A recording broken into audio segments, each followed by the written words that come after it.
Our first film was set in a drug den, and it was about a girl injecting herself with drugs and getting caught by the police afterwards. The idea behind the film was to show the world in a very distorted and surreal way, as if it was through the eyes of someone under the influence of drugs.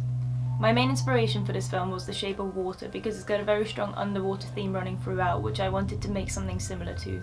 The film creates the atmosphere through fluid camera movements and colour grading, and since I wasn't the cinematographer on this film, I did it through sound and colour. I wanted to create the girl's experience on drugs as if she was underwater. She was free to move but trapped at the same time. I decided to start the film with eyeline matches and macro shots to show her focused attention and introduce us to the location. The scene is quite unsettling, and to enhance this I added sonar sound effects which also went with my underwater theme. I got this idea from one of the songs that I like, which used the same sound effect in their music. I decided to change the pitch of some of the sounds to make it less obvious that it was a sound effect and make it seem more like music. Our cinematographer did a lot of focus pulls in these opening shots, which got boring really quickly, so I added the shots of the eye to mix it up a little bit. I also added Gaussian blur to the title, as if it went out of focus with the background to try and use the focus pull to my advantage. I also added an underwaterish sound when the policeman first knocks on the door.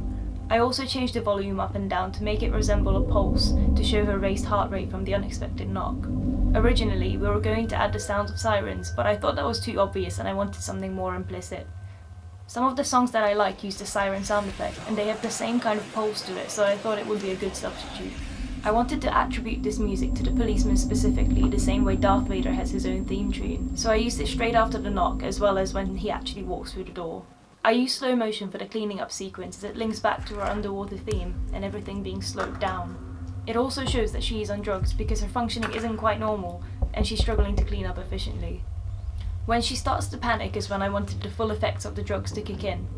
As well as the slow motion, I cut the audio clips into smaller bits and only kept certain sounds. This way we can only hear a small selection of diegetic sounds, which resembles the way the character would hear under the influence of drugs.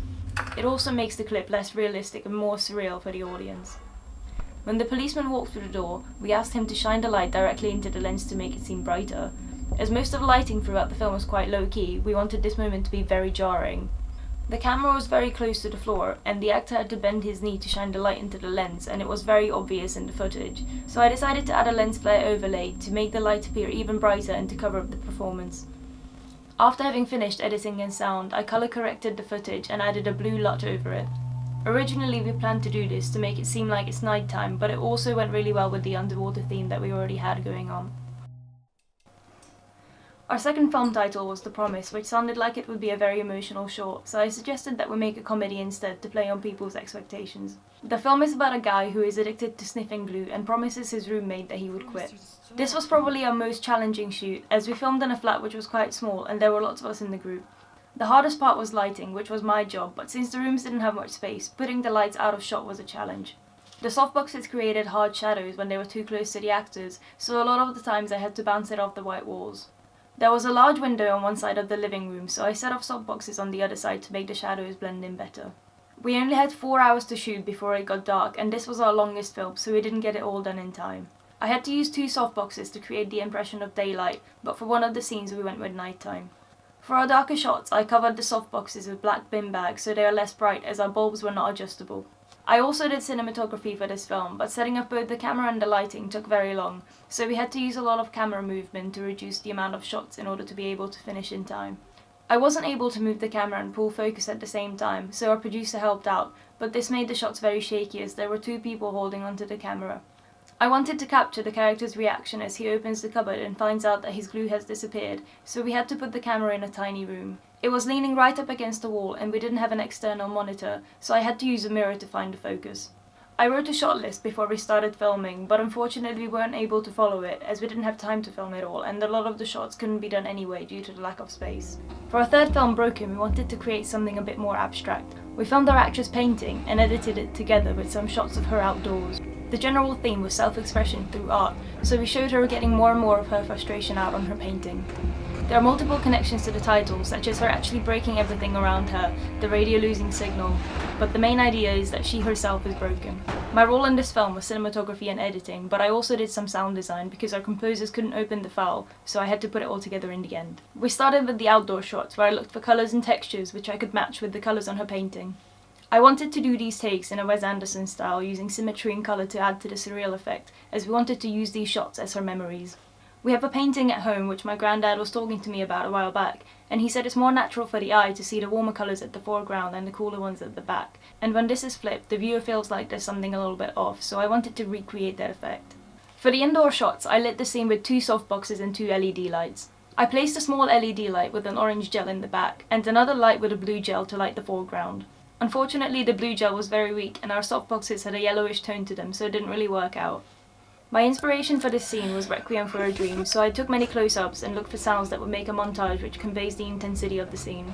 We had 2 cameras set up at all times, my 60 Mark II and an FS700, since we could only film her painting once. In the edit, I started to film quite slow, using longer shots and less cuts, as this part was quite peaceful. As the film progressed, I made the pace continuously faster by using quicker cuts and more cutaways, which gave a chaotic feel just like in Requiem for a Dream. I wanted to make the sequence increasingly more unsettling, so I added cuts to the outdoor footage as well, like the actress facing us, turning around, suddenly appearing, and I did some masking to put her in the shots twice.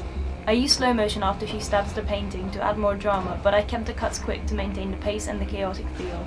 I intercut between the stabs and smashing the painting to create a parallel in different times, which added to the surreal effect. I downloaded a drum sound, which I looped into a beat and added it to increase the intensity. I also used some deep drone sounds to create an uneasy feel in the audience and make it sound more chaotic. The title for our last film was Inverted, and it was focused on visual effects and post-production. I wanted to do directing on this film, as it was a role I haven't really taken before, as it requires a lot of communication to get your ideas across to other people, and I usually just prefer to do it myself instead of giving instructions.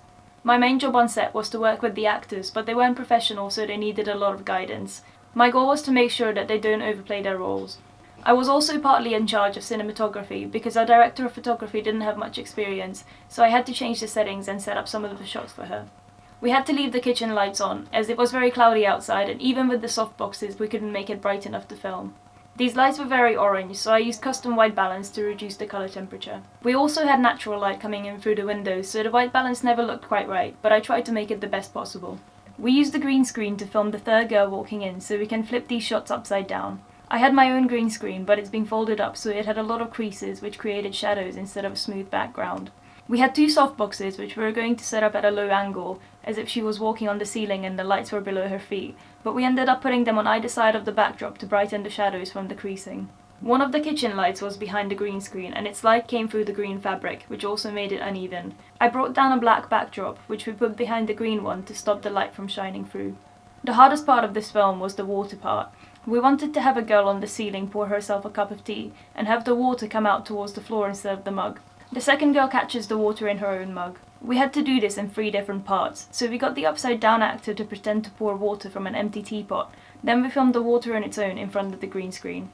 We got the second girl to hold her cup out, and our writer poured water in it from out of frame. The teapot is in the shot. We put these shots together in After Effects. I also did colour grading for this film after our editor had a final cut. Because of the lighting, our footage had a yellowy green tone to it, so I reduced the colour temperature and added some magenta to counteract this. I also reduced the saturation of the yellow and green tones overall. I learnt what I know about colour grading from YouTube. In a video I saw about the 2019 Premiere Pro update, a YouTuber explained that we can make our footage look more natural by reducing the saturation in the completely black and the completely white parts. This is similar to how our eyes see, so I used this in our film to make it look more professional. After I did these overall changes, I created adjustment layers for the individual clips to make sure they all match. I did most of the colour correction in the basic correction tab, using the highlights and shadow sliders to try and bring as much detail back as possible. I used the white and black sliders to add more definition. I aimed to make it seem like the lighting wasn't as artificial as it was in real life.